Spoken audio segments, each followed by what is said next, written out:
Hey everybody, welcome to another video. Today we're going to be talking about the AEM-5, my favorite addition to my Mark 12. So those of you who know anything about the suppressor will know that it is a very old suppressor. You can tell that just basically by its design. I mean, it has no quick detach mount. It is basically just a thread-on suppressor. I mean, really, it's just a tube of steel.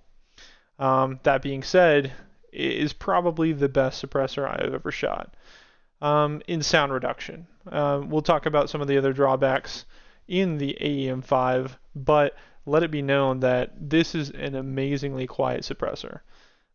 If you're going for sound suppression and you have a 223 or 556, this is the way to go.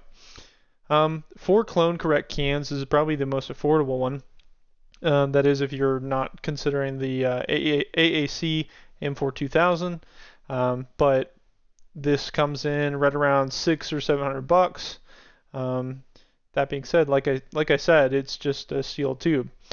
This one is the knurled model, which has a little bit more traction when you're putting on the suppressor.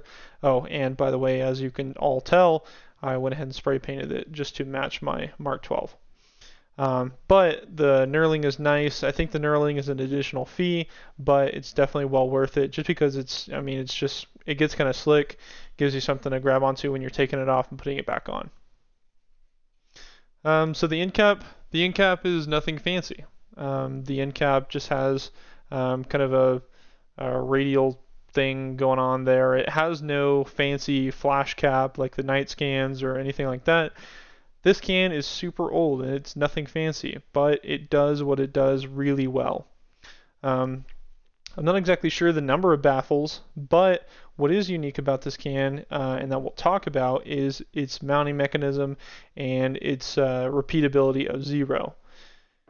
As you can see, I'm not sure if you can really see, but there's a little silver line there, and that's a little chamfered edge, and that actually mounts up to the AEM-5 brake and collar, which I'll bring into the picture in a second. So this is the Allen Engineering brake and collar. So this part being the brake, this part being the collar. It's all on your barrel, so technically the end of the barrel is right here. So this piece, the muzzle brake, will actually thread on to the barrel. You have to time it because these ports have to be at the 9 and 3 o'clock position. But you just torque it on. You can put rock set. I think I have rock set on mine. But anyways, this is the collar, which will index on that shiny little lip that I showed you on the suppressor. Right there. So as you can see, when you slide the suppressor over the muzzle brake, the edge of the collar meets up with the edge of the suppressor. So what you're doing is, this is the first point of contact on the suppressor, and then this is the second point of contact.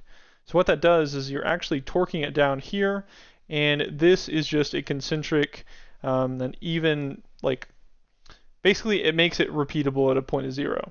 So as you thread it on, you're actually backing it into the collar. So as you can see, it's threading on, and it will stop because the collar is actually tapered. And what that does is it means it will contact the edges of the taper evenly, and it will give you a very repeatable point of 0. I personally have not measured the repeatability of the suppressor, but its reputation kind of precedes it. So it is a really good can if you're looking for precision shooting as far as 223. Allen Engineering offers multiple models. They offer 308, different lengths. There's a lot of Allen Engineering suppressors out there on the market. So one thing about this suppressor that is a drawback is it is very high in blowback, or gas blowback. For those of you who have watched the Mark 12 build video, you can tell and you can remember that I have an adjustable gas block. And what that does is it basically limits the amount of gas coming back into the action, and it comes in really handy when you're putting it with the AEM-5. Just because it is a high blowback suppressor, it's very old, it uses an older baffle style, not like the new modern suppressors. You have to take into consideration that this suppressor is older than I am.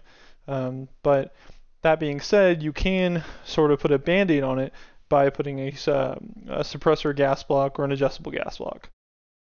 So what are my opinions of the AEM-5? Well, like I said, I think it's one of the quietest suppressors I've ever heard. It works really well in conjunction with the Mark 12 or sort of an SPR M4. I mean, it does really good at its job. It is a little heavy, it is lengthy, as you can tell, as the barrel only reflexes, or it's a reflex style suppressor, so it's going to add a lot of length to your rifle.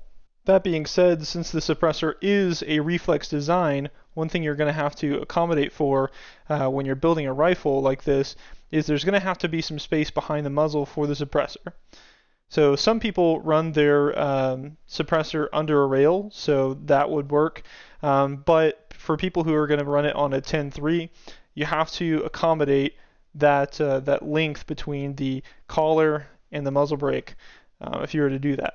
And so for those of you who do follow me on Instagram, you will notice that I have posted and claimed that this is the handiest rifle I own. And I will stand by that, just because this rifle does so many things. In conjunction with the suppressor, it's a very quiet rifle. It's very pleasant to shoot without hearing protection. With the 15.1 inch barrel, I'm able to get some good velocities out of it. It is shorter than the regular Mark 12, being an 18 inch rifle. But that being said, the length reduction on the barrel makes it so much more wieldy. It's much easier to get in and out of any vehicles or Rangers or anything like that. And the Nightforce 2.5x10, it's just a really good rifle scope for between 0 and 500 meter ranges, for coyotes, pigs, things like that. So that is kind of why I think that my Mark 12 recce rifle, that's another story. There's been a lot of controversy whether or not this is a Mark 12, and it is. But this rifle is probably my favorite rifle, and this is probably the one that I would grab if I could just grab one. And let me know what you guys think about it. Let me know if y'all are going to build your own or do whatever. But I love this rifle, and the AEM-5 is one of the best suppressors I've heard in a while. So let me know what you guys think, and I will be around for another video in the future. Thank you guys. Time to break in the old AEM-5.